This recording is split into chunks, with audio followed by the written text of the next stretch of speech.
Grandson wants help finding safe haven for 91-year-old rape victim. Me frightened till me almost dead. This is how the 91-year-old woman who was raped in Darlington, Westmoreland, recounted the traumatic ordeal that has turned her world upside down. The woman recounted to reporters on Monday how she was awoken by a noise at her window, only to find a stranger inside her house. After seeking medical attention for the assault, the elderly woman has returned home. Her grandson, facing criticism for allowing her to live alone, is appealing to the government for assistance to bring her to a safe haven.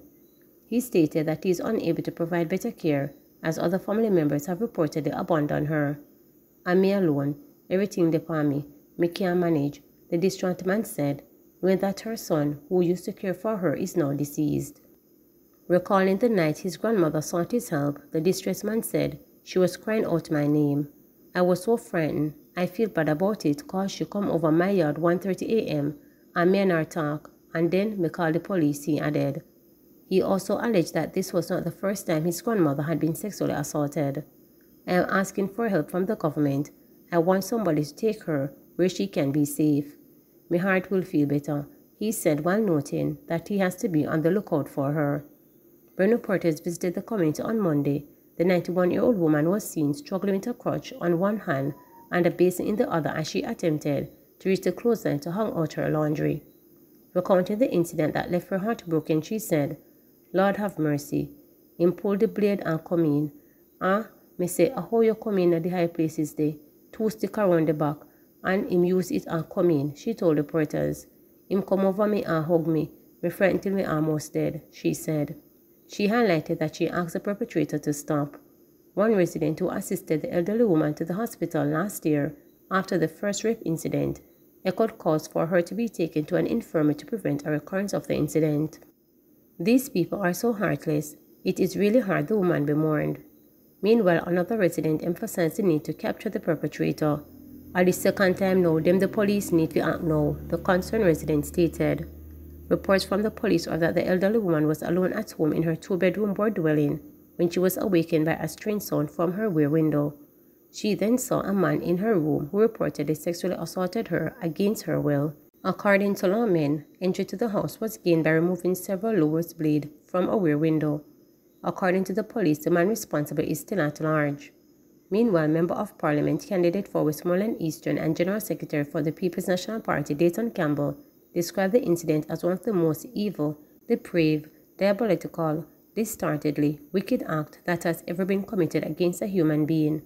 To think that somebody would violate an elderly in that manner speaks to the degradation of values within respect of our society, and we can only hope and pray that God will touch the hearts of these individuals who are so callous to even contemplate such an act, and that He will transform their ways so that they can repent of this evil thing that is afflicting them.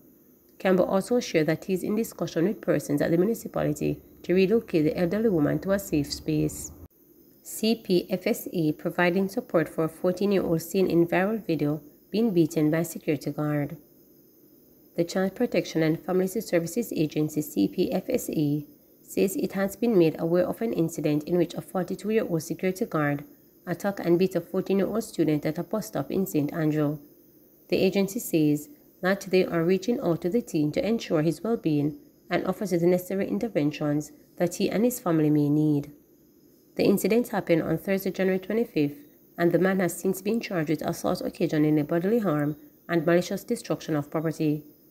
According to the CEO of the CPFSA, Lawrence Adams Thomas, "We have been made aware of the troubling incident, and we're in the process of reaching out to the boy and his family to ascertain the level of psychosocial, psychological, and any other forms of intervention that he will need. We'll do everything in our powers to help him heal from this ordeal." She continued, "The CPFSA and our parent ministry, the Ministry of Education and Youth, continue to strongly condemn all forms of child abuse. We are reminding adults that you need to be the voice of reason when you are dealing with children, especially during times of conflict. Children live what they learn, so it is important that we find alternative and more positive ways of approaching them. We cannot meet them with violence and expect them to grow into adults that can peacefully resolve conflicts. Adams Thomas further sought to remind and encourage persons to report any and all forms of child abuse using 24-hour child abuse reporting hotline at 211. She also noted that child abuse reports may be made through WhatsApp at 876-878-2882, email at report@childprotection.gov.jm, by visiting any CPFSA parish office, or through the agency's social media pages, Instagram, Facebook, Twitter, at CPFSAJM. JLP summons its local government candidates to special meeting. The governing Jamaica Labour Party has summoned its candidates slated to contest the next local government election to a special meeting with leader and Prime Minister Andrew Holness. The meeting is scheduled for Thursday starting at 2 p.m. at the Montego Bay Conference Centre in St. James. The notice was sent via email under the direction of the Jamaica Labour Party General Secretary Dr. Horace Jang. An email from Edward Warmington, chairman of the JLP's Era Council 2, further outlined that all prospective candidates for the upcoming parish council elections are expected to be in attendance. PNP President confident of local government victory in Manchester. People's National Party PNP President Mark Golding says he is confident that the opposition will come out on top in Manchester after the local government election. He urged supporters to rally behind party candidates for the upcoming poll. Make sure we deliver the councils to the Manchester Municipal Corporation to make sure that we're once again in control of Manchester Municipal Corporation. We are going to win. We are going to win because we're serious and we're prepared and we're committed. And each and every one have to make sure that we take this local government election very, very seriously, he asserted. At the same time, Mr. Golding said that PNP government will focus on remedying the issues affecting citizens. We will be tough on crime, but we will be tough on the causes of crime, he said, citing the underperforming education system, inadequate infrastructure to support decent living, particularly in low-income communities, and a training system that has lost its way under the leadership of Andrew Holness. Mr. Golding was speaking Sunday during a presentation of candidate ceremony at Hatfield Primary School in Manchester. UWI consultant urges government to remedy remuneration concerns at the university. Consultant to the Center for Leadership and Governance at the University of the West Indies, Professor Trevor Monroe, has called on the government to remedy remuneration concerns at the university. He made the plea at the university roundtable discussion. His calls come amid a recent protest by lecturers at the institution for an increase in wages. While delivering the keynote address at the discussion, Professor Monroe stressed the importance of the university to the society. He said there is a need for the government to demonstrate that UWI is value to the society. He said the government must consider the negative impact of the remuneration issues for the overall continuation of the institution. Professor Monroe said the situation concerning the wages of the staff at the UWI needs to be rectified immediately. The urgency arises from the need to demonstrate UWI's value to the society and to constantly explain the returns to the people that they are getting from their investment in the institution. This would demonstrate to our people the importance of the Jamaican government living up to its commitment to fund the university. This is not a promise, this is a commitment. In a context where official proposals from many quarters, including from the Patterson Commission, are now being actively considered to realign the Jamaican budget away from tertiary education towards the primary and basic level. This matter becomes even more urgent since as we speak, our academics, researchers, administrative and service staff are legitimately dissatisfied with their relative under-remuneration. This institution has to demonstrate that correcting gross anomalies is not only important to the staff themselves, not only an injustice, but a potential risk if it is not done to Mona's continued capacity to fulfill its policy-relevant goals.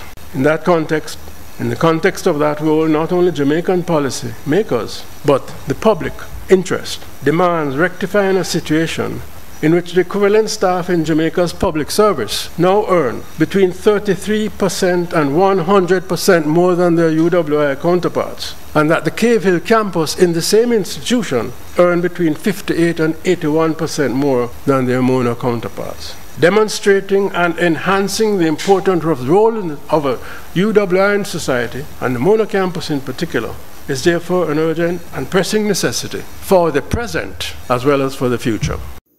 Robbery at Jamaica Archives in Spanish Town. The police in St. Catherine are probing a robbery at the Jamaica Archives building in Emancipation Square in Spanish Town. Employees turned up for work yesterday morning to find a smashed glass window. The building was ransacked and several fans were discovered missing. The estimated loss is yet to be ascertained. The robbery has impacted operations at the state agency. Detectives assigned to the St. Catherine North Police are trying to find the culprits. Digicel announces closing of consensual restructuring of $3.8 billion group debt. Digicel Holdings Bermuda Limited, together with its subsidiaries and its board of directors, have announced that it has successfully completed its financial restructuring. According to a news release on Monday, the restructuring has allowed the group to reduce its consolidated debt by some $1.7 billion. Its annual cash interest is also expected to be reduced by approximately $120 million. The group also highlighted that the restructuring marks an important milestone for the group, which now has a substantially strengthened capital structure, positioning the group for long-term success. Together with the 2023 restructuring of Digicel Group Holding Limited, these schemes have reduced the group's consolidated debt by approximately $1.7 billion, and its annual cash interest expense will be reduced by approximately $120 million, the statement read. As a result of the restructuring, Digicel founder and executive chairman Dennis O'Brien will continue to serve the company in the capacity of director. 9 members will now serve as the group's board of directors, with Suri as chairman and Bro as the interim chief executive officer. It's good news today for our customers, our communities, and all our staff, with Digicel on a more solid financial footing, enabling it to maintain and increase its long-standing commitments to the region.